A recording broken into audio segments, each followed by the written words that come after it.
Hello बच्चों, welcome to निशान digital. आपका पेपर हो चुका है बेटा। केमिस्ट्री का 12th का जो पेपर होने वाला था, पेपर बहुत अच्छा था, इजी था।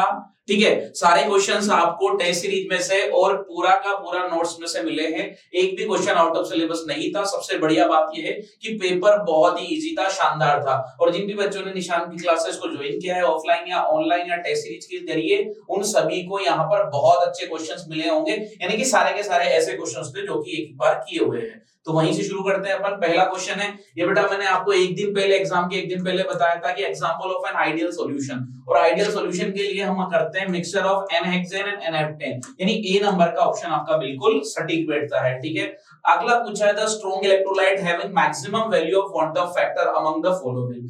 मैक्सिमम वांट ऑफ फैक्टर बेटा, जिसमें नंबर ऑफ आयंस ज्यादा होंगे उसका वांट ऑफ फैक्टर ज्यादा होगा, यानी जो ज्यादा डिसोसिएट होगा। और ज्यादा डिसोसिएट होने के मामले में K2SO4 का नंबर बहुत अच्छा आता है, क्योंकि ये 2K प्लस SO4 2 माइनस में ब्रेक हो जाएगा। तो टोटल कितने आयंस हो गए बेटा? 3। और 3 आयंस में किसी में भी नहीं, इसमें भी 2 है, इसमें भी 2 है, इसमें भी 2 है। तो 3 आयंस इसमें, यानी नंबर ऑफ आयंस ज्यादा तो वांट ऑफ फैक्टर भी ज्यादा है, यानी कि डी वाला ऑप्शन आपका यहाँ पर सटीक बैठता है, करेक्ट बैठता है। यानी K2SO4 आपका आंसर आने वाला। मैं फिर दोबारा लगा देता हूं, K2SO4 आपका एग्जांपल में ये सटीक बैठता है। अगले क्वेश्चन की तरफ बात करें बेटा, अगला क्वेश्चन जो बोल रहा है वो है insulator substance among the following is. इसमें इंसुलेटर कौन है? ग्रेफाइट इलेक्ट्रिसिटी का बहुत अच्छा कंडक्टर होता है। सोडियम मेटल है, सिल्वर मेटल है, बिल्कुल। टेफ्लॉन जो है आपका, वो इलेक्ट्रिसिटी का अच्छा कंडक्टर नहीं होता है। The order of reaction of thermal decomposition on HI on gold surface. Gold की सरफेस पे अगर HI की रिएक्शन होती है, तो मैंने बताया था टेस्ट सीरीज का क्वेश्चन है बेटा, ऑप्शन नंबर ए आपका बिल्कुल सटीक बैठता है। ठीक है, अगला वाला देखो बेटा, अगला क्वेश्चन क्या पूछ रहा था? और the overall order of fraction of the above expression is. इसने ये दिया हुआ है कि ऑर्डर ऑफ रिएक्शन पूछा है 3/2 माइनस 1। अब आप जानते हो बेटा, यहाँ पे एलसीएम ले लिया 2, 3 माइनस 2 आ गया, तो यहाँ पे आएगा आंसर 1/2। क्या आंसर आएगा बेटा? ए वाला ऑप्शन। ए वाला ऑप्शन आपका करेक्ट है, बिल्कुल इजी क्वेश्चन है। अगला वाला क्वेश्चन, बच्चे यहाँ कंफ्यूजन में थे कि यार यहाँ लिखे क्या हम, transition element among the following. अब आप कहोगे मैंने बताया था बेटा जनता कर देगी हंगामा, इनको ट्रांजिशन एलिमेंट नहीं बोलते हैं। तो Zn और CD तो हो नहीं सकता, सीरियम तो F ब्लॉक का एलिमेंट है, बचा कौन? रदरफोर्डियम। यानी डी वाला ऑप्शन आपका करेक्ट बैठता है, यानी डी और इस ऑप्शन यहाँ पर आपका सही बैठेगा। अगले क्वेश्चन की तरफ बढ़ जाता है बेटा। अच्छा, अगला क्वेश्चन क्या है? ये अगला क्वेश्चन देखो बेटा, ion having maximum unpaired electron. किसमें अनपेयर्ड इलेक्ट्रॉन ज्यादा होंगे? आप जानते हो बेटा कि टाइटेनियम जो होता है, किसकी बात कर रहा हूं बेटा? टाइटेनियम की। इसका 22 नंबर होता है, इसमें अनपेयर्ड इलेक्ट्रॉन क्या होगा? 3d2 4s2। भैया सीधी सीधी सी बात है, इसका 3d6 4s2, इसका हो जाएगा बेटा 3d3 4s2। ठीक है, और इसका हो जाएगा 3d8 4s2। तो बेटा टोटल मिला के इसमें 4 अनपेयर्ड इलेक्ट्रॉन रहेंगे, यानी Fe2+ वाला आपका ऑप्शन बिल्कुल सटीक बैठेगा, यानी ऑप्शन नंबर सी यहां पर आएगा। अगला पूछा है, अगला क्वेश्चन क्या है बेटा? एम्बीडेंटेड लिगेंड्स। मैंने बताया था बेटा आपको एम्बीडेंटेड लिगेंड के बारे में, टेस्ट सीरीज का ही क्वेश्चन है। C3 वाला क्वेश्चन जो है, C3 वाला जो टेस्ट है आपका, उसमें ये दिया था NO2- जो हो उसको NO2- और ONO दोनों में लिख सकते हैं। नाइट्रोजन डोनर एटम है, फिर ऑक्सीजन डोनर एटम है, यानी कि यहाँ पर 2 डोनर एटम है, तो आराम से एम्बीडेंटेड लिगेंड का ये ऑप्शन बैठ सकता है। क्लियर है कहानी? अगले क्वेश्चन की तरफ बढ़ जाते हैं बेटा। अगला है coordination number of platinum in PtNH3 whole twice ClNO2। आप चेक कर लेना बेटा, number of ligands are present in a coordination compound is known as coordination number. कितना है बेटा? 2, 1 और 1। कितने में टोटल में आ गए? 4, यानी 4 कोऑर्डिनेशन नंबर है, यानी बी वाला ऑप्शन आपका सटीक है, बिल्कुल सही है। अगला क्या पूछा है भैया? अगला क्या पूछा है उसने ये पूछा है बेटा कि compound having largest carbon halogen bond length among the following. बेटा CH3 सब में कॉमन, CH3 सब में कॉमन है। साइज की बात करें तो फ्लोरीन से ज्यादा साइज क्लोरीन की, क्लोरीन से ज्यादा साइज ब्रोमीन की, ब्रोमीन से ज्यादा साइज आयोडीन की। तो सबसे ज्यादा बॉन्ड लेंथ किसकी होगी? CH3I की। सिंपल सी बात है यार, इसमें क्या सोचना। नेक्स्ट आगे बात करेंगे। अगला क्वेश्चन है CHCl3 प्लस ऑक्सीजन। अरे क्लोरोफॉर्म करवाया था भैया, टेस्ट सीरीज का ही क्वेश्चन है। ठीक है, प्रोडक्ट अब क्या बनेगा बेटा? फोस्जीन गैस बन जाएगी। क्या बन जाएगी? फोस्जीन गैस बन जाएगी। क्लियर है कहानी? नेक्स्ट क्वेश्चन की तरफ बढ़ जाते हैं भाई। तो अगला क्वेश्चन जो है वो क्या बोल रहा है? वुड स्प्रिट, और मैंने बताया था वुड स्प्रिट के बारे में कि वो मेथेनॉल होता है। क्या होता है वुड स्प्रिट? मेथेनॉल होता है। क्लियर है कहानी? अगला क्वेश्चन, सेकेंडरी एल्कोहल। अब सेकेंडरी एल्कोहल का मतलब 2 डिग्री एल्कोहल। आपको पता है बेटा इथाइल एल्कोहल मतलब CH3CH2OH होता है, यानी ये तो बैठ नहीं सकता मामला। इथाइलिन ग्लाइकोल का फॉर्मूला होता है CH2CH2, यहां पर भी OH और यहां पर भी OH, ये भी नहीं बैठ पा रहा है। आइसोप्रोपाइल एल्कोहल मतलब यहां पर CH3C CH3 और यहां CH और ये OH। हाँ जी सर जी, यही बैठेगा, यानी आइसोप्रोपाइल एल्कोहल आपका बिल्कुल करेक्ट ऑप्शन है, बिल्कुल सटीक है, बिल्कुल सही है। अगले क्वेश्चन की बात करते हैं बेटा, weakest acid among the following, सबसे ज्यादा वीक एसिड कौन सा है? अब आप इसमें थोड़ा सा कंफ्यूजन हो, सर ये तो एसिडिक एसिड है, ये कैसे हो जाएगा, जबकि यही आंसर आएगा बेटा। इसमें देखो, इसमें फ्लोरीन आ रहा है, एसिडिटी को बढ़ाएगा, बढ़ाने वाला फैक्टर काम कर रहा है। क्लोरीन है, एसिडिटी को बढ़ाने वाला फैक्टर काम कर रहा है। दोनों में कार्बन सेम है, तो तीनों में कार्बन सेम है, तो भैया अगर मैं बात करूं वीक एसिड की, तो इन तीनों में तो ये हो गया। अब इन दोनों में कंपेयर कर लेते हैं, नंबर ऑफ कार्बन कम तो एसिडिटी ज्यादा, तो नंबर ऑफ कार्बन इसमें कम है इसमें ज्यादा है, तो सबसे वीक ये होगा, यानी बी वाला ऑप्शन सटीक एंड सटीक एंड सटीक है। ठीक है भैया, अगले क्वेश्चन की तरफ बात करें। टर्शियरी एमाइन, टर्शियरी एमाइन मतलब होता है ट्राइमेथिल एमाइन। क्या होगा? CH3N CH3 और CH3, क्या नाम हो गया इसका? Trimethyl amine. क्या नाम हो गया इसका? ट्राइमेथाइल अमाइन, यानी ऑप्शन नंबर डी आपका सटीक बैठता है, बिल्कुल करेक्ट बैठता है। ठीक है भैया, अब तो आगे की तरफ बढ़ जाते हैं। अगला क्वेश्चन क्या है? Hybridised state of nitrogen atom in amine. Amine में हाइब्रिडाइज्ड स्टेट पूछा, अमाइन ले लिया मैंने CH3NH2। आपको पता होना चाहिए बेटा कि इसमें हाइब्रिडाइजेशन होता है sp3। ठीक है, sp3 का डायग्राम भी बता देता हूं, ट्राइगोनल पिरामिडल। ये क्वेश्चन आएगा उसमें करेंगे, तो sp3 आपका यहाँ पर करेक्ट ऑप्शन। ठीक है भाई, मान लिया। पॉलीसेकेराइड, तो पॉलीसेकेराइड में बेटा देखो, राइबोज है, सुक्रोज है, लैक्टोज है, ग्लाइकोजन है, तो ग्लाइकोजन आपका आंसर आएगा यहाँ पे सटीक उत्तर। क्लियर? ठीक है भैया, ये भी मान लिया मैंने। हाँ, अगला पूछा है इसने, essential amino acid which of the following. Valine आएगा बेटा इसमें, आराम से क्वेश्चन को कर सकते हो, कोई दिक्कत नहीं है। यार इनमें थोड़ा सा कंफ्यूजन होता है बच्चों को कि यार सर से ये जो फिलअप्स होते हैं इनमें थोड़ी सी दिक्कत आ ही जाती है, बट ऐसा नहीं है। हमने आपको ये क्वेश्चंस भी करा रखे हैं। On increasing temperature solubility of gases in liquid, liquid की सोल्युबिलिटी गैस में टेम्परेचर को इंक्रीज करने पे क्या होगा? डिक्रीज होगी। क्या होगी बेटा? डिक्रीज होगी। क्लियर है? The unit of molar elevation constant, तो मोलर एलिवेशन कांस्टेंट का क्या होता है? केल्विन इनटू केजी पर मोल। क्या हो जाएगा बेटा? केल्विन इनटू केजी पर मोल। क्लियर है कहानी? नेक्स्ट आगे बात करेंगे बेटा, टर्नओवर ऊपर बढ़ा दो। Conductivity of electrolytic solution, electrolytic solution की कंडक्टिविटी क्या होती है बेटा? इंक्रीज होती है। क्या होती है बेटा? Increase with increase of temperature, temperature को इंक्रीज करो तो हो जाती है। क्लियर है? अच्छा, ये भी मैंने मान बात ली। ठीक है, ये क्या बोला? If the value of rate constant of any reaction is found to be 1.75 into 10 to the power -5 litre mole inverse second inverse, then order of reaction 2। तो कर रखा है, क्वेश्चन भी दे रखा है। ठीक है, the element have the least enthalpy of atomisation value in the first transition series. भाई साहब जिंक बताया था, सीधा सीधा लिखा हुआ क्वेश्चन है, बता रखा है कि जिंक होता है। क्लियर है कहानी? अगले क्वेश्चन की तरफ बढ़ जाते हैं। अगला question, the stereoisomers related to each other and non superimposable mirror are called enantiomers. Enantiomers. ठीक है, ठीक है।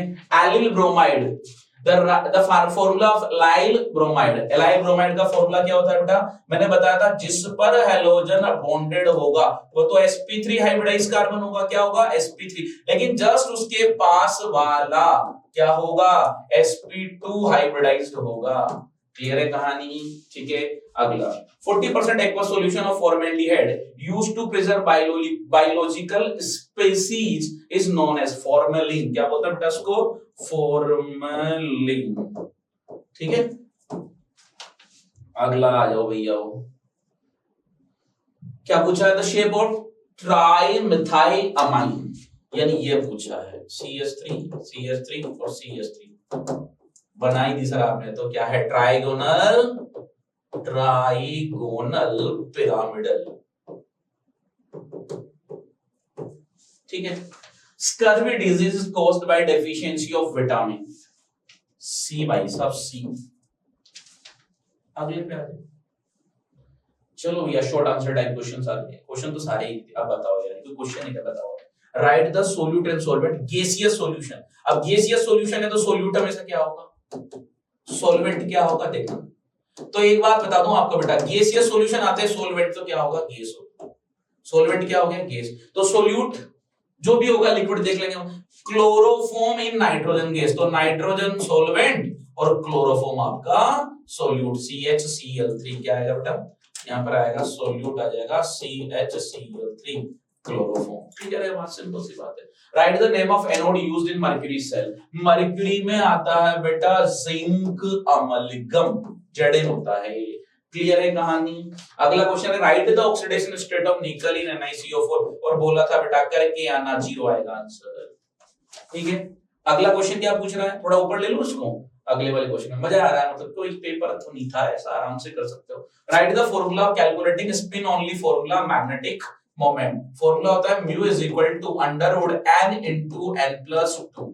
n इंटू n प्लस 2 का फॉर्मूला होता है बेटा, और आप जानते हो n इंटू n प्लस 2 से आप क्या निकाल सकते हो, n जहां पर क्या होता है, number of unpaired electron. Number of क्या होता है बेटा, अनपेयर्ड इलेक्ट्रॉन होता है। अगला क्वेश्चन है spin only. Right any one example of low spin complex. Low spin complex का मतलब समझा देता हूं पहले तो बेटा। लो स्पिन कॉम्प्लेक्स का मतलब है जिसमें अनपेयर्ड इलेक्ट्रॉन कम होंगे या 0 होंगे। तो उसके लिए आप सीधा सीधा एग्जांपल बताता हूं मैं आपको। देखो यहां पर ये लिख लेना CONH3 का होल 6 3 प्लस। बेटा इसमें एक भी अनपेयर्ड इलेक्ट्रॉन नहीं होगा, आराम से ये एग्जांपल आपके फिट बैठ जाते हैं। अगला क्वेश्चन जो है वो पूछ रहा है, वो देख लेते हैं अपन क्या पूछ रहा है। बढ़िया सा है, कोई दिक्कत नहीं है, मैं आपको बता देता हूं। Arrange the following compounds in increasing order of reactivity towards SN2 reaction. SN2 reaction देखो बेटा मैं आपको बता दूं, SN2 के लिए हमेशा होता है, अच्छा अरेंज द इंक्रीजिंग ऑर्डर पूछा है। इंक्रीजिंग का मतलब है रिएक्टिविटी का ऑर्डर पूछा है, कैसा इंक्रीजिंग, यानी सबसे कम वाला फिर ज्यादा वाला फिर ज्यादा वाला।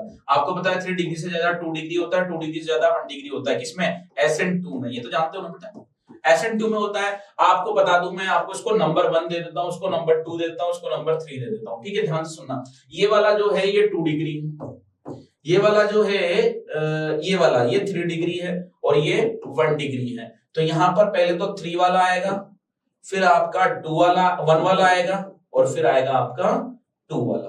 नंबरिंग जैसे डालिए ना, मैंने वो लगा देता हूं, समझ जाओगे। क्लियर है कहानी, बहुत आसान क्वेश्चन था बेटा। आपको हमेशा बोलता हूं SN1 SN2 से रिएक्शन आनी ही आनी है, कोई नहीं रोक सकता। अगला है write the name of product obtain when vapour of ethylene alcohol. Ethylene alcohol, ethyl alcohol मतलब CH3 CH2, यहां पर H लगा दिया, यहां पे OH लगा दिया। कॉपर 573 केल्विन पर टेंपरेचर पे करते हैं तो सिंपल सी बात है बेटा एल्डिहाइड बनता है। CH3 को वैसा का वैसा ही C डबल बॉन्ड O और ये H, एल्डिहाइड बनेगा बेटा। Diazonium, right the general formula of diazonium salt. Diazonium salt का जनरल फार्मूला होता है बेटा, मैं इधर लिख देता हूं, ये बेंजीन, और बेंजीन पे लिखेंगे बेटा N2X। X कुछ भी हो सकता है, ये प्लस हो गया ये माइनस हो गया। क्लियर है, बस इतनी सी बात है। Write the chemical equation for conversion of methyl amine into methyl isocyanate. Methyl amine मतलब CH3NH2 plus CHCl3 plus KOH, क्या बनेगा बेटा, ये बनेगा CH3NC। आपको बताइए ये प्राइमरी अमाइंस को टेस्ट करने के लिए यूज किया जाता है, और आपको ये बता दो इसकी फॉर्मूला स्मेल होती है, पता है ना बेटा जी। चलो ठीक है, आपसे पूछा गया है DNA और RNA में एक डिफरेंस लिखना है, 1 डिफरेंस लिखना है। तो बेटा आपको पता है बहुत सारे हैं, एक बता देता हूं, ATGC, एडेनिन थाइमिन ग्वाइनिन और साइटोसिन। इसमें ये वाले पिरामिडिन बेस होते हैं, और आपको पता है किसमें होते हैं, DNA में, और RNA में क्या होगा, आपकी जो इच्छा हो लिखो यार, बहुत सारे एग्जांपल हैं। जेनेटिक में आता है, ये ट्रांसफर मैसेंजर RNA होते हैं। ठीक है, अच्छा इसका मैं बता दूं, इसका होता है एडेनिन, अब थाइमिन की जगह क्या आ जाएगा, यूरेसिल। ठीक है बेटा, क्लियर है बात, बस इतना था ही तो है। अगले क्वेश्चन की तरफ पढ़ जाते हैं। अगला क्वेश्चन है define azeotropes, explain minimum boiling azeotrope with the help of example. बेटा आपको एक चीज बता रखी है मैंने कि एज़ोट्रोप्स क्या होते हैं। Azeotropes are the mixture of two liquids या वोलेटाइल लिक्विड्स, जिसको क्या होते हैं, have the same composition in liquid and vapour phase is known as azeotrophs. Azeotrophs cannot be separate out by simple fractional distillation. Distillation से इनको अलग नहीं किया जा सकता। आप जानते हो, मैंने डेफिनेशन बता दी कि azeotrophs क्या होते हैं और मिनिमम बॉइलिंग azeotrophs क्या होते हैं बेटा, जिनका मिनिमम बॉइलिंग पॉइंट होता है, boiling point minimum, boiling point minimum होगा तो वेपर प्रेशर क्या होगा, मैक्सिमम होगा।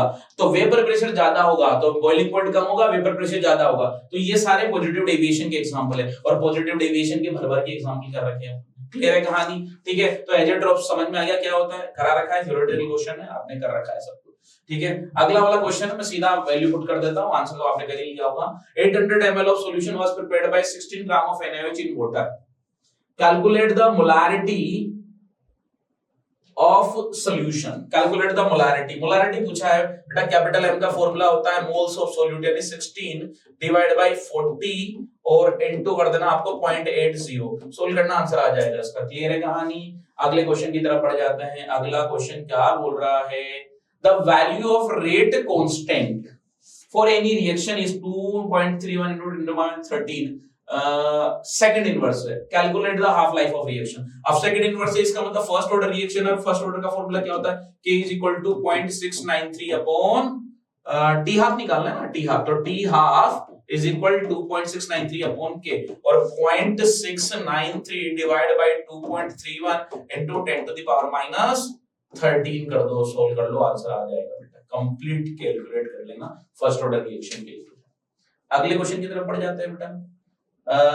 पूछा गया है कि the radius of second and third transition series elements are almost similar, analyse. मैंने एक क्वेश्चन कराया था बेटा आपको क्लास में, जिरकोनियम और हैफनियम की साइज जो होती है वर्चुअली सेम होती है। जो ऑफलाइन में पढ़ा होगा बच्चे उसको याद होगा बेटा, ये क्वेश्चन करवाया था मैंने।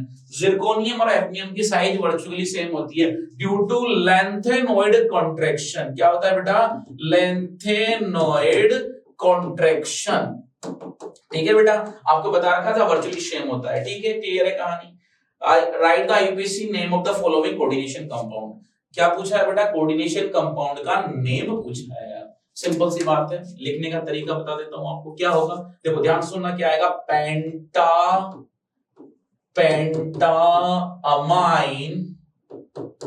पेंटा amine chlorido, penta amine chlorido cobalt third chloride, penta amine chlorido cobalt third chloride. Next है बेटा potassium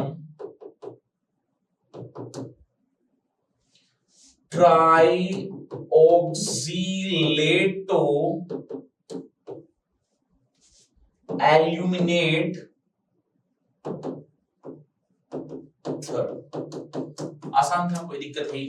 draw the label diagram splitting of D orbital in octahedral crystal field theory. Octahedral crystal field में क्या करना है आपको, भर भर के क्वेश्चन करा रखे हैं बेटा, दिक्कत ही नहीं है कहीं से कहीं तक।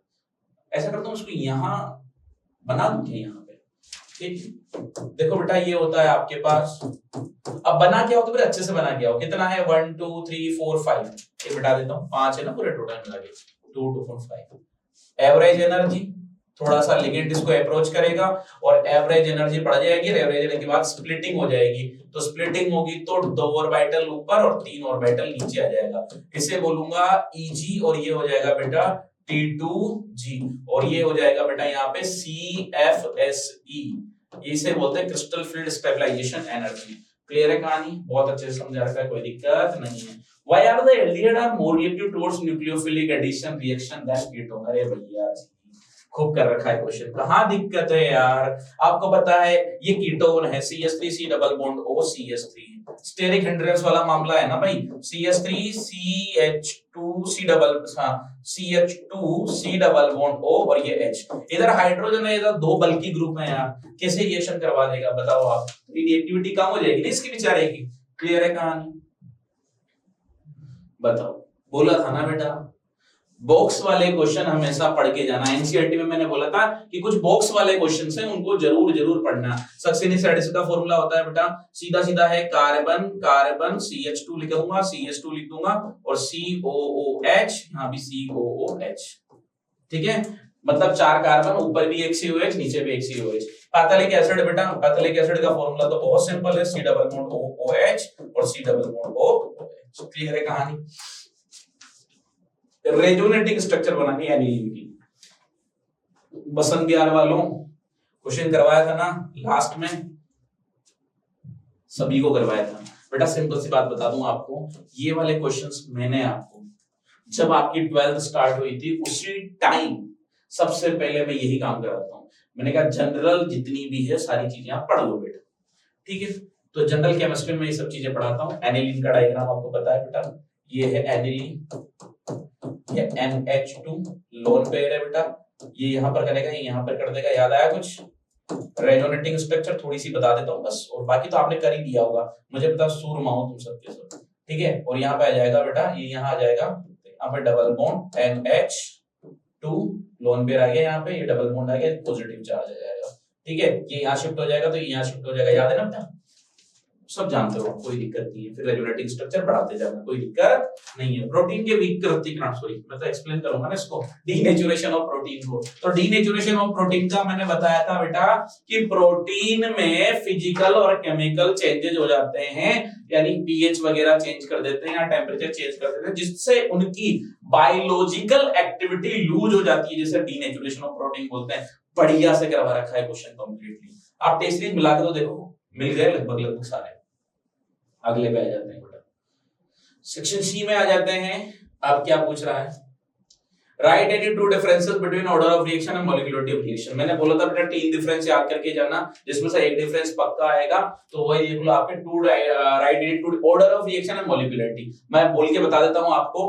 ऑर्डर ऑफ रिएक्शन में देखो, ऑर्डर ऑफ रिएक्शन जो होता है वो एक्सपेरिमेंटल वैल्यू होती है, मॉलिक्यूलरिटी ऑफ रिएक्शन एक थ्योरेटिकल वैल्यू होती है। इसके बाद आ जाते हैं बेटा, इसकी डेफिनेशन देख लेते हैं। Sum of the power of the reactant is known as order of reaction. Number of molecules taking part in a reaction is known as molecularity of reaction. दोनों कर सकते हो, कोई दिक्कत नहीं है। जीरो ऑर्डर के लिए इंटीग्रेटेड रेट इक्वेशन आती है, तो बेटा मैं आपको थोड़ा सा सोल्व करके इसको बता देता हूं। वैसे तो आपने सोल्व कर लिया होगा, इन पे तो खूब चर्चाएं करी है अपन ने, ठीक है। आपको पता है बेटा कोई भी रिएक्शन जो होती है उसको R is equal to K और R की पावर मैंने 0 माना था, ठीक है। जीरो ऑर्डर है इसलिए 0, तो R इज इक्वल टू क्या आ गया बेटा K।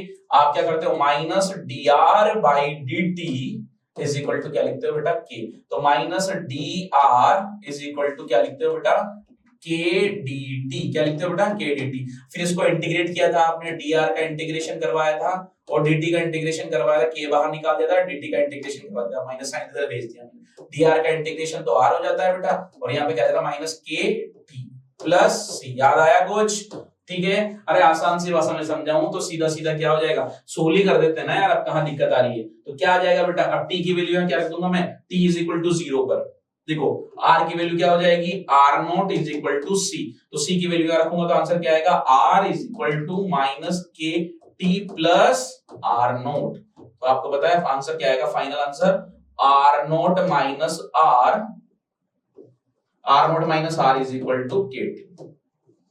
क्लियर है कहानी? अरे बोलो, पढ़ा रखा है बेटा, अच्छे से पढ़ा, कोई दिक्कत नहीं है। तो एक्सप्रेशन आप कर सकते हो, कोई दिक्कत नहीं है, हो जाएगा, कोई प्रॉब्लम नहीं है। अगले बढ़ जाओ बेटा, ठीक है। क्या क्वेश्चन है भाई साहब, क्या क्वेश्चन है, इतनी भर भर के रिएक्शन करिए और दिया क्या, time pass. Write the following chemical equation, Finkelstein CH3Cl plus NaI in the presence of dry acetone, dry acetone के प्रेजेंस में रिएक्शन करा दो, क्या बनेगा CH3I plus NaCl, ठीक है। Compare the major product obtain from the reaction halo alkanes with CH3Cn, यानी CH3Cl की रिएक्शन एक बार करा देते हैं KCN से, करवा रखी है बेटा, साथ में करवाई थी। इतना भी बता देता हूं आपको कि रिएक्शन कैसे करवाई थी मैंने, वो भी समझा देता हूं मैं आपको। बेटा AgCN KCN, AgNO2 KNO2 4 reaction एक साथ लिखवाई थी, याद किया था मैंने। बताओ इसमें क्या बन जाएगा, CH3 C triple bond N plus KCl, और इसमें बनेगा बेटा CH3 CNC, आइसोसाइनाइड बनेगा इसमें, और ये हो जाएगा बेटा AgCl। क्लियर है कहानी? इसमें नाइट्राइल बनेगा, इसमें नाइट्रोनाइट्राइल बनेगा, सिंपल सी बात है। ठीक है, अगले क्वेश्चन की तरफ बढ़ जाते हैं, बढ़ जाओ भाई अगले क्वेश्चन की तरफ। Write chemical equation of Woods reaction. Woods का खूब करा रखी है रिएक्शन, 11th में भी 12th में भी। इन रिएक्शंस को तो कहां तक करेंगे अपन, ये तो कर ही रखी है, और कोई लेवल नहीं था इस पेपर का। मैं देखो पहले ही बता दूं, अगर आप इस पेपर में भी छोटे छोटे स्लीव स्टेप्स करके आते हो, जो कि बच्चे करते हैं भाई, सीधी सी बात है। मैं आपसे ये बिल्कुल दावा नहीं करूंगा कि यहाँ किसके कितने नंबर आ रहे हैं क्या है, क्योंकि बेटा यहाँ पर स्लीव स्टेप्स होने के चांसेस ज्यादा होते हैं। आप भी जानते हो थ्योरेटिकल पोर्शन है, कहीं ना कहीं छोटी छोटी गलतियां आप लोग करते हो, और उन छोटी गलतियों की वजह से सारा मामला गड़बड़ हो जाता है। ठीक है, तो इसीलिए पेपर को अच्छे से, इजी पेपर आ जाए इसका मतलब ये मत समझ लेना कि यार हम बस उस पर टूट पड़ेंगे। आप क्वेश्चंस को पढ़िए, क्योंकि कई बार ये होता है सिंपल लैंग्वेज का क्वेश्चन भी वो घुमा के दे देता है, हमें लगता है ऐसा है कि यार आसान है, पर आसान होता है, ऐसी बात नहीं आसान नहीं होता, बट आप लैंग्वेज तो पढ़ोगे ना कम से कम। अब छोटी छोटी गलतियां अगर आप करोगे तो फिर कहीं ना कहीं आपके नंबर कटने के चांसेस बढ़ जाते हैं। Aryl halide are less reactive towards nucleophilic substitution reaction in comparison to alkyl halide। Analyse करिए इसको, और ये क्वेश्चन मैंने आपको टेस्ट सीरीज में भी दिया था, C3 जो पेपर है उसको उठा के देख लीजिए आप, मेजर क्वेश्चन में भी दिया था मैंने आपको ये, और उसके अलावा क्लास में कितनी बार करवा दिया यार। ठीक है, और आपको पता है अभी थोड़े दिन पहले CBSE का पेपर हुआ था बेटा, उसमें भी ये क्वेश्चन किया हुआ था, ये आया था, मैंने कहा था इसको पढ़ जाना बेटा। ठीक है, लास्ट टाइम पे जो बच्चा आया था पढ़ने उसको मैंने बताया था कि यार एक बार इसको देख के जाना। ठीक है, एरिल हैलाइड जो होते हैं वो लेस रिएक्टिव होते हैं, इसीलिए तो डो प्रोसेस में 623 केल्विन टेंपरेचर देना पड़ता है। क्यों होता है ऐसा? एक तो ये sp2 हाइब्रिडाइज कार्बन होता है यार, सबसे बड़ी दिक्कत ये तो, ये इलेक्ट्रोनेगेटिविटी इसको अपनी तरफ खींचता है, तो बॉन्ड टूटना आसान नहीं होता। उसके अलावा रेजोनेंस भी यहाँ पर बहुत अफेक्ट पड़ता है, जिस वजह से ऐसा होता है। क्लियर है?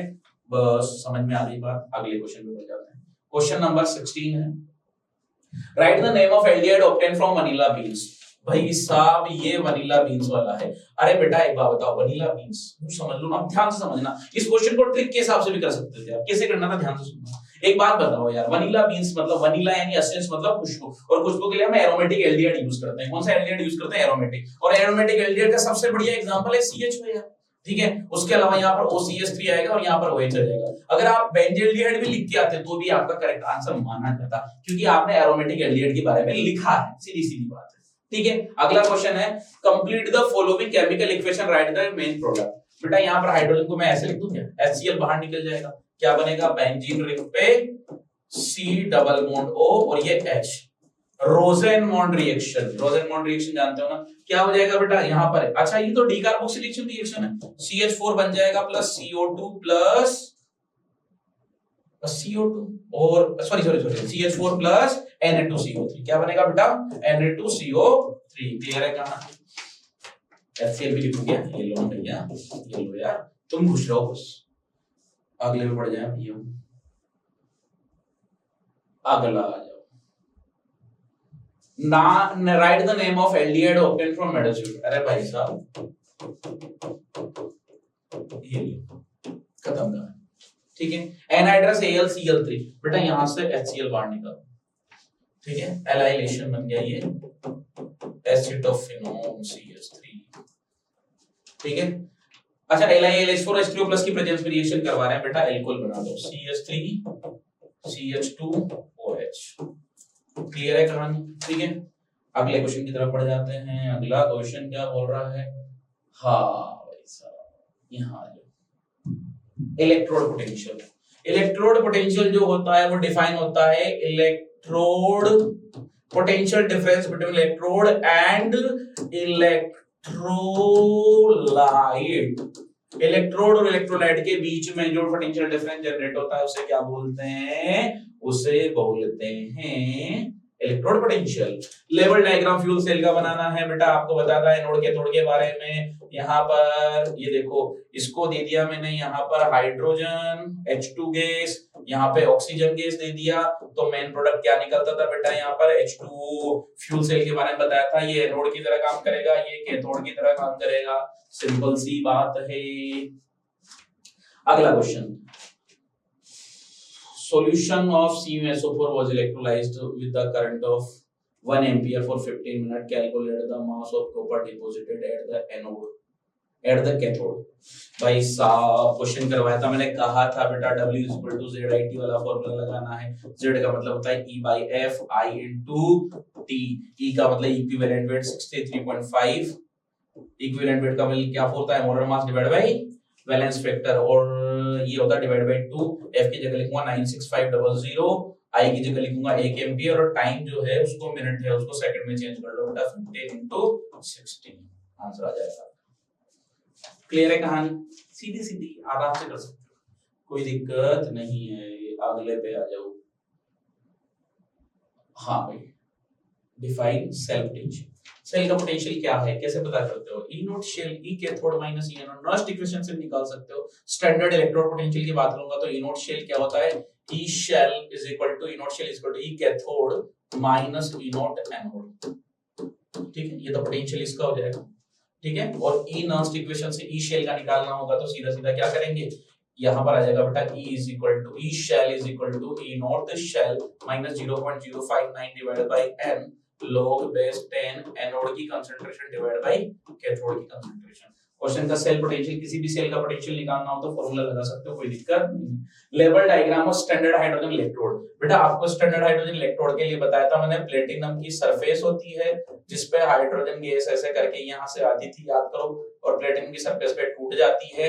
H+/H2 प्लेटिनम की सरफेस पे इसको तोड़ो, आराम से आपका काम हो रहा है. ठीक है, क्लियर है कहानी? नेक्स्ट क्वेश्चन है the conductivity of 0.00 capital M, यानी कि कंसंट्रेशन दे रखी है आपको 0.100 कैपिटल M. ठीक है, उसके अलावा कंडक्टिविटी K की वैल्यू दे रखी है 0.0129. क्या करना है? अरे इससे आसान कोई क्वेश्चन होता है क्या? उसने पूछा है molar limiting molar conductivity. Molar conductivity तो lambda m KCl is equal to क्या करूंगा बेटा, K into 1000 divide by C. तो K की वैल्यू कितनी है? K की value 0.129 into 1000 divide by C की जगह लिखेंगे अपन 0.100. कोई भी सोल्व कर लेगा. आप क्लियर है कहानी बेटा? नेक्स्ट आगे बात करेंगे, अगले क्वेश्चन की तरफ बढ़ जाते हैं. अगला क्वेश्चन क्या है? अगला क्वेश्चन है ये ना, right an example of simple ether. Simple ether का मतलब समझते हो बेटा? Symmetrical ether. CH3O CH3 दोनों तरफ बराबर है, या CH3 CH2 O CH2 CH3. ठीक है, explain the mechanism of acid catalyse hydration of propene. मैंने आपको इथीन का करवाया था, यहाँ पे प्रोपीन आ गया, बात तो बराबर, ये कोई दिक्कत नहीं. मैकेनिज्म लिखने का तरीका क्या होता है? मैकेनिज्म लिखने का तरीका आपको पता रखा है बेटा, क्या होता है? ध्यान सुनो. सबसे पहले रिएक्शन जो होगी उसको ऐसे लिखेंगे CH3 CH double bond CH2. इसकी रिएक्शन करवाएंगे H2O से in the presence of H+. याद है बेटा? हाइड्रेशन कंसंट्रेट H2SO4 की प्रेजेंस में लेना है तो क्या बन जाएगा बेटा? CH3 CH OH और ये CH3. मैकेनिज्म करते थे तो पहला क्या लिखते थे अपन? H+ का अटैक करवाएंगे. सबसे पहले क्या करेंगे बेटा? CH3 CH double bond CH2 plus यहां पे लिखेंगे H+ का अटैक करवाएंगे. अब मुझे एक बात बताओ बेटा, हाइड्रोजन कहां जोड़ूं मैं? जोड़ के देख लो बेटा. CH3 CH, एक बार हाइड्रोजन यहां जोड़ दिया तो पॉजिटिव चार्ज यहां आ गया. ठीक है, और एक बार हाइड्रोजन अगर मैंने यहां जोड़ दिया CH3 CH single bond CH2 और यहां पे CH3 और यहां आ जाएगा प्लस. 2 डिग्री वाला ज्यादा स्टेबल हो जाएगा तो यहां पर जोड़ना ज्यादा बढ़िया रहेगा, तो ये हो जाएगा. फिर उसके बाद क्या होगा? H2 के मॉलिक्यूल को जोड़ेंगे अपन, तो नंबर 2 में क्या हो जाएगा? H2 के मॉलिक्यूल को जोड़ेंगे तो क्या हो जाएगा? एडिशन ऑफ H2 के मॉलिक्यूल, तो CH3 CH और यहां पे आ जाएगा बेटा HO और H. ठीक है, और यहाँ आ जाएगा CH3. उसके बाद लास्ट स्टेप क्या कर देते हैं? डीप्रोटोनेशन. डीप्रोटोनेशन का मतलब एक हाइड्रोजन बाहर निकाल देंगे, तो क्या आ जाएगा? नंबर 2 पे करेंगे बेटा नंबर 3 पर डीप्रोटोनेशन. क्या करेंगे बेटा? डीप्रोटोनेशन. तो डीप्रोटोनेशन में क्या होता है? अरे क्लियर, सिंपल सी बात है बेटा. क्या करेंगे? यहाँ पे आ जाएगा CH3 CH और यहाँ पे आ जाएगा OH और ये CH3. क्लियर है बेटा बात? NH+ बाहर निकल जाएगा. ठीक है, यहां से ये हाइड्रोजन बाहर निकल जाएगा. क्लियर है? अगला क्वेश्चन है राइट, ये प्रोपेन टू ओलीव है ना. अच्छा, अगला क्वेश्चन इसमें है right one example of mixed ether. ये तो हो गया ना बेटा, कोई दिक्कत नहीं. अगले क्वेश्चन की तरफ बढ़ जाते हैं. तो अगला क्वेश्चन क्या है? Right any one example of mixed ether. Mixed ether का मतलब क्या होता है ध्यान से समझना। बताता हूं आपको, CH3O यहां पे लिखा हुआ है, CH2 CH3 अनसिमेट्रिक ईथर इसको बोलते हैं। Mechanism of dehydration of propane two ओल। अब इसमें डिहाइड्रेशन पूछा है, यानी 443 केल्विन पे रिएक्शन करवानी है, तो इसमें क्या करेंगे बेटा, सिंपल सी बात है, explain the mechanism of dehydration of propane two ओल। CH3 CHOH और ये CH3, ठीक है। इसकी रिएक्शन हमने करवाई कंसंट्रेट H2SO4 से 443 केल्विन पे, क्या हो जाएगा बेटा, CH3 CH double bond CH2। अब इसकी पहली स्टेप जो होती है, स्टेप फर्स्ट में हम क्या करते हैं, सबसे पहले यहां पर वही H प्लस का अटैक करवाएंगे, क्या हो जाएगा बेटा, CH3 CHOH और ये H हो जाएगा यहाँ पे, और ये CH3 हो जाएगा। पहले वाले में पूरा लिखे हैं यार एक बार, थोड़ा सा स्टेप फर्स्ट। तो सबसे पहले क्या करेंगे, यहाँ पर CH3 CHOH और CH3, सबसे पहले H प्लस का अटैक करवाएंगे बेटा। जुड़ने वाला कहां जुड़ेगा, जहां जुड़ना है वहीं जुड़ेगा, क्योंकि CH3 CH3 दोनों तो कंप्लीटली जुड़े हुए हैं, यहाँ तो कुछ कर नहीं सकते। और यहाँ आ जाएगा CH3, यहाँ पे आ जाएगा पॉजिटिव चार्ज। आप भी जानते हो कि यार ये जो मामला है ये बैठ नहीं पाता।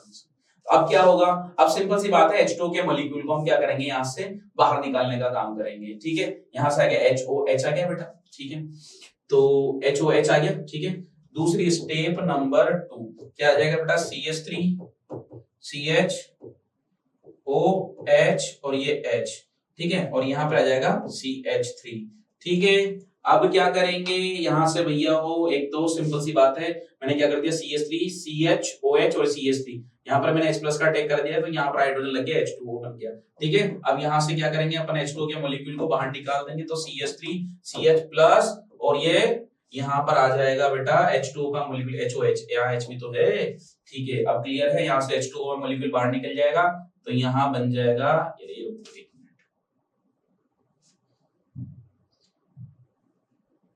ये लो देखो, यहां से क्या हो जाएगा, ये CH3, यहाँ पे H प्लस लग जाएगा। अब H2 का मॉलिक्यूल बाहर निकल जाएगा, तो यहाँ आ जाएगा बेटा CH3, ये H2 के मॉलिक्यूल को बाहर निकाल दो, क्या बना बेटा, CH2 और ये H, सिंगल बॉन्ड है यहाँ पे।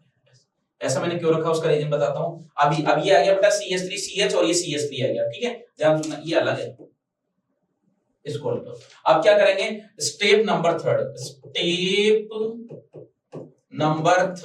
तो स्टेप नंबर थर्ड में क्या होता है बेटा, देखो ध्यान सुनना, CH3 CH इस पे प्लस और ये CH2 और ये H, तो यहाँ पे क्या आ जाएगा, माइनस H प्लस, तो क्या बनेगा बेटा, CH3 CH double bond CH2 plus H plus का अटैक करवाया था, H प्लस वापस मिल गया। क्लियर है कहानी, ठीक है बेटा, समझ में आ गई। ये आपका पेपर था, कंप्लीटली पूरा सोल्व करा दिया है, कोई क्वेश्चन तो छूटा नहीं, अगर मैंने सारे वैसे कवर अप कर लिए हैं, ठीक है। कोई क्वेश्चन फिर भी अपन एक बार क्या होता है, रिमाइंड कर लेते हैं, कोई क्वेश्चन अगर अपन से छूट गया हो तो उसको भी करा देंगे। क्लियर है यहाँ तक की बात, कोई क्वेश्चन मेरे हिसाब से नहीं छूटा है, सारे क्वेश्चंस मैंने करवा दिए हैं, ठीक है। फिर भी कोई क्वेश्चन हो तो देख लेते हैं एक बार। वैसे तो आई थिंक मेरे हिसाब से मैंने कोई क्वेश्चन छोड़ा नहीं है, बट देखो इंसान है, गलती हो जाती है, अगर कोई क्वेश्चन छूट गया हो तो फिर भी अपन देख लेते हैं। हाँ, ये वाला क्वेश्चन यार छूट गया यार, ये वाला क्वेश्चन छूट गया, ठीक है, दोबारा कराते हैं इसको, ठीक है। तो अगला क्वेश्चन क्या है, differentiate between average rate of reaction and instantaneous rate of reaction. बेटा मैं सिंपल भाषा में बात करूं तो सिंपल तरीके से याद रख लेना, एवरेज रेट ऑफ रिएक्शन का मतलब होता है टाइम का ड्यूरेशन ज्यादा होता है, जैसे ये सिंपल सी बात है, delta C by delta T, और इंस्टेंटेनियस रेट ऑफ रिएक्शन होता है DC बाई dt, यानी इस पर डिफरेंशिएट करना पड़ता है, और इसमें क्या करना पड़ता है, इसमें करना पड़ता है आपको बेटा एवरेज लेना पड़ता है। क्लियर है। Derive the expression of integrated rate equation of first order reaction। तो फर्स्ट ऑर्डर रिएक्शन के लिए क्या हो जाएगा बेटा, R is equal to K R की पावर 1, तो क्या लिख सकते हो बेटा इसको, minus dr by dt is equal to KR। फिर क्या करते थे बेटा, यहां से minus dr by R is equal to क्या आ जाता है बेटा, K dt, और यहां से इंटीग्रेट करेंगे d by dr by r का इंटीग्रेशन, और इसका करेंगे माइनस K dt का इंटीग्रेशन। फाइनली इसको सोल्व करने में बहुत रटा रखा है बेटा, फाइनली आंसर मैं बता देता हूं। इससे एक्सप्रेशन को डराइव करेंगे तो आंसर आएगा बेटा K is equal to 2.303 divide by T log base 10, और यहां आ जाएगा बेटा R नोट बाई R, और ये इक्वेशन मैंने खूब सोल्व करा रखी है, R नोट बाई R, ठीक है। तो ये सोल्व कर लेना, कंप्लीटली आपका आंसर आ जाएगा, ठीक। तो बेटा आपको पेपर किया, पेपर आपने देखा भी सही, सारे क्वेश्चंस बहुत अच्छे थे, इजी थे, आप करना चाहोगे तो आराम से हो जाएगा। पेपर अगर तसल्ली से आप करते हो तो 2-2.5 घंटा बहुत मैक्सिमम है, इसमें आपका पूरा पेपर हो सकता था, कंप्लीटली आपने सोल्व कराया। आपसे यही अपेक्षा करता हूं, यही मेरी उम्मीद है कि आपने इस पेपर को बहुत अच्छे से सोच समझ के, देख के, अच्छे से तसल्ली से किया होगा। सारे क्वेश्चंस मैंने करवा दिए, एक एक क्वेश्चन सोल्व करा दिया था, ठीक है, कुछ क्वेश्चन छूट गया था, वो एक मैंने वापस करवा दिया, यानी टोटल पेपर मैंने कवर अप करा दिया है, ठीक है। अब आपको बता दूं, यहाँ पर निशान क्लासेस जो टेस्ट सीरीज आपने ली थी उसका बहुत बड़ा फायदा हुआ होगा आपको, क्योंकि मोस्टली मैक्सिमम से मैक्सिमम क्वेश्चन इसी में से मिले हैं। टेस्ट सीरीज का इंपॉर्टेंट क्वेश्चंस और हमारी बुकलेट वगैरह सब कुछ मिला के पेपर कहीं से भी आउट ऑफ सिलेबस नहीं है, कंप्लीट पूरा क्वेश्चंस वहीं से बैठे हैं, ठीक है। तो मैं आपसे यही उम्मीद करूंगा कि आपने पेपर अच्छा किया होगा और आगे आपकी जो लाइफ में जो भी आप एग्जाम दो उनको भी अच्छे से करो, अच्छे से क्वेश्चन को पढ़ो और उसके बाद उसको आंसर देने की कोशिश करो, ठीक है बेटा। तो मिलते हैं आपसे बहुत जल्द, जब भी आपका मिलना होगा, तब तक के लिए बहुत बहुत धन्यवाद।